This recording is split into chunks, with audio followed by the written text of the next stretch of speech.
Kabar menggembirakan bagi para KPM PKH plus BPNT dan juga KPM BPNT murni. Ada info bahwa saldo PKH tahap 3 masuk lagi hari ini. Sudahkah ada pemberitahuan beberapa daerah yang mencairkan PKH tahap 3? Nah, daerah mana saja kah? Dan bagaimana update informasi terkait proses pencairan BPNT tahap keempat? Benarkah hanya 1 bulan saja yang bakal cair, yaitu alokasi Juli 2023 saja? Dan bagaimana faktanya? Apakah sudah ada perubahan terbaru hari ini untuk proses pencairan BPNT yang tentunya sangat dinanti-nantikan oleh para penerima manfaat, baik itu penerima PKH plus BPNT maupun penerima BPNT murni? Dan kapan jadwal cairnya menurut pantauan di Sixenji? Oleh karena itu, simak terus informasinya hingga tuntas dan kita intro dulu.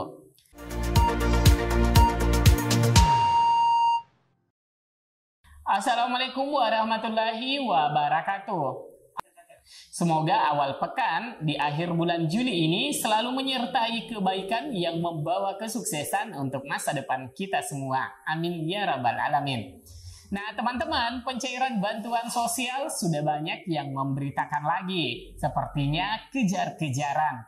Entah itu sumber beritanya valid atau hanya sekedar menduga-duga.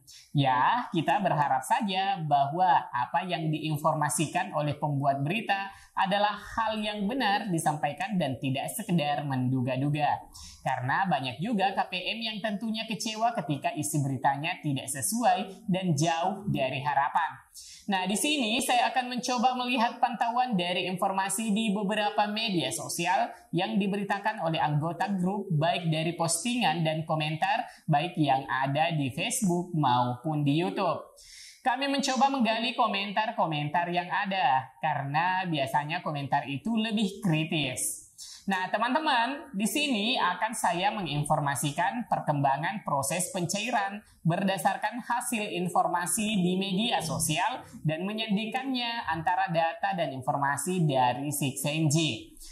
Dari postingan Struk di Facebook, ada yang mengklaim pencairan PKH tahap 3 dan juga BPNT tahap 4 yang cair melalui KKS. Nah, mari kita amati dan bisa melihat di layar belakang saya, di mana di sini Struk berasal dari Ciasem, Kabupaten Subang, Jawa Barat. Nah, di sini nampak bantuan PKH sebesar Rp600.000 dan ada juga saldo BPNT Rp400.000. Namun, setelah kami mengecek pada komentar postingan ini, ada yang mengecek pada aplikasi cek bansos atas nama yang di KKS tersebut ternyata penerima BPNT untuk alokasi Mei-Juni. Dan untuk pencairan PKH di Subang, setelah saya mencoba melakukan pengecekan pada tahap 2 termin 4 dan 5 untuk Kabupaten Subang, dijumpai untuk nominal Rp600.000 tidak terdapat nominal tersebut. Jadi kemungkinannya kalau memang tahap 2 berarti bisa saja KPM ini baru mengambil bantuannya, tapi bisa jadi bukan termin susulan tapi termin di awal-awal. Atau tidak mustahil juga bila KPM tersebut sudah cair untuk PKH tahap ketiganya. Karena di komentar video kami di YouTube juga ada yang menjelaskan bahwa di Jawa Barat sudah ada yang cair PKH tahap ketiga. Biasanya ketika ada daerah yang cair duluan, itu dikarenakan adanya agenda dari pejabat Kementerian Sosial di daerah dalam rangka kunjungan kerja.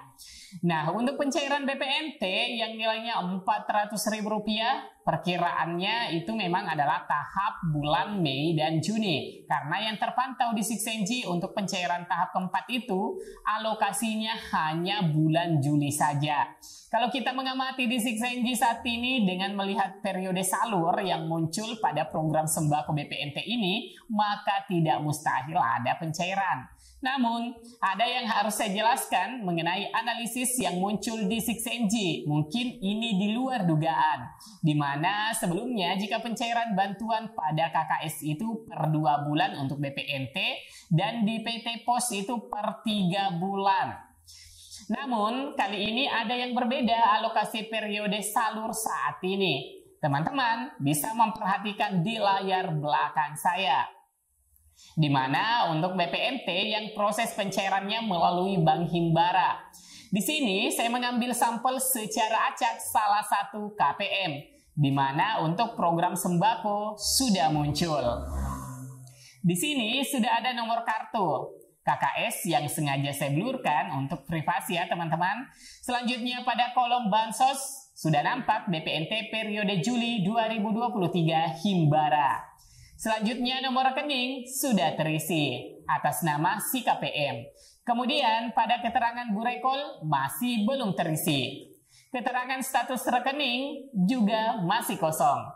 Begitupun keterangan SP2D masih kosong. Nah teman-teman, jika kita menganalisa informasi ini, bahwasanya untuk program BPNT di Kementerian Sosial ini sudah pada tahapan persiapan data nama KPM. Jadi bagi KPM yang sudah muncul detail bansosnya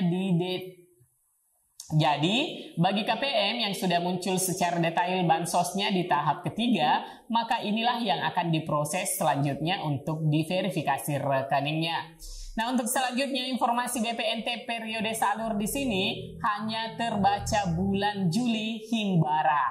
Nah, ini berarti jika berpatokan informasi ini, maka BPNT hanya dicairkan untuk 1 bulan saja melalui kartu KKS. Nah, ini patokan informasi saat ini di Sixenji ya teman-teman. Dan jika memang benar cair hanya untuk alokasi 1 bulan, maka kemungkinan besar nantinya di tahap 2 berikutnya langsung cair alokasi 2 bulan, yaitu Agustus dan September lewat KKS. Tapi ini hanya prediksi saya ya teman-teman, sebagaimana pengalaman-pengalaman pencairan di tahap-tahap yang lalu, utamanya pada saat masa-masa pandemi. Nah, untuk informasi pencairan BPNT di PT Pos kemungkinan cair langsung per 3 bulan untuk alokasi Juli, Agustus, dan September. Hanya saja ketika kita melihat detail salah satu KPM yang selama ini mencairkan PKH dan juga BPNT, silahkan teman-teman perhatikan saja. Nah, di sini nampak untuk masih belum ada penambahan baris pada tabel yang berisi BPNT periode salur Juli, Agustus, September. Berarti hingga saat ini belum ada informasi yang bisa kita analisis. Nah, begitupun dengan PKH, di sini belum nampak PKH TW3 dan terakhir yaitu PKH TW2 POS. Jadi, bagi teman-teman yang dari kemarin-kemarin mencari tahu apakah bantuan sudah masuk, terlebih banyak info yang berseliweran di media sosial bahwasannya bantuan BPNT Juli Agustus telah ada yang mencairkan di daerah. Namun, hal ini tidak bisa dijadikan patokan, itu dikarenakan bukti boleh dikata masih kabur, dikarenakan saat-saat ini masih ada proses pencairan untuk Mei Juni lewat KKS dan juga kuota tambahan BPNT untuk alokasi April Mei Juni lewat kantor pos. Jadi kebenarannya belum bisa dipastikan ya teman-teman, alias masih meragukan. Karena biasanya Kementerian Sosial menyelesaikan dulu tahap yang berjalan. Paling tidak jika progres pencairan sudah mencapai 95% ke atas, barulah ada pencairan untuk tahap berikutnya. Dan ya, bisa saja beberapa hari ke depan barulah akan tuntas untuk pencairan bansos BPNT alokasi sebelumnya. Dan saya sangat berharap bagi teman-teman agar tidak selalu mengecek KKS-nya sebelum ada informasi yang betul-betul valid, baik itu informasi dari pendamping sosial di wilayah teman-teman ataupun informasi dari pemerintah desa setempat. Bukannya kenapa ya teman-teman, untuk mengecek saldo saja jika dilakukan di agen seperti Briling dan sebagainya itu nantinya akan terkena cas. Atau mungkin bila mengeceknya di ATM terlalu sering, malah nanti ATM KKS-nya bisa lecet dan bermasalah nantinya. Dan prediksi kami teman-teman, kemungkinan BPNT untuk periode Juli kemungkinannya itu akan cair di minggu ketiga atau minggu keempat bulan Agustus. Tapi ini hanya prediksi ya teman-teman. Begitupun juga dengan PKH tahap 3. Jadi teman-teman harap bijak mengolah informasi yang berseliweran yang sepertinya mulai ramai tapi belum bisa dipastikan kevalidannya. Bahkan yang terpantau saat ini yang ada informasinya yang bisa kita analisis di 6NG itu adalah BPNT alokasi Juli untuk 1 bulan saja. Sekali lagi ini hanya prediksi berdasarkan analisis saya yang ada di aplikasi 6NG di wilayah dampingan. Dan untuk pencairan di PT Pos untuk BPNT belum ada informasi lanjutannya teman-teman. AS. Baik teman-teman, demikian update informasi terkait detik-detik proses pencairan BPNT alokasi Juli 2023 hari ini 24 Juli 2023, di mana pada aplikasi 6NG sudah ada langkah perubahan terbaru hari ini untuk proses pencairan BPNT tahap keempat alokasi Juli lewat KKS. Semoga informasi ini mencerahkan teman-teman semua. Like dan share ke media sosial teman-teman bila informasi ini bermanfaat. Jangan lupa subscribe dan aktifkan lonceng notifikasinya jika belum berlangganan channel Info Bansos. Samran undur diri. Wassalamualaikum warahmatullahi wabarakatuh.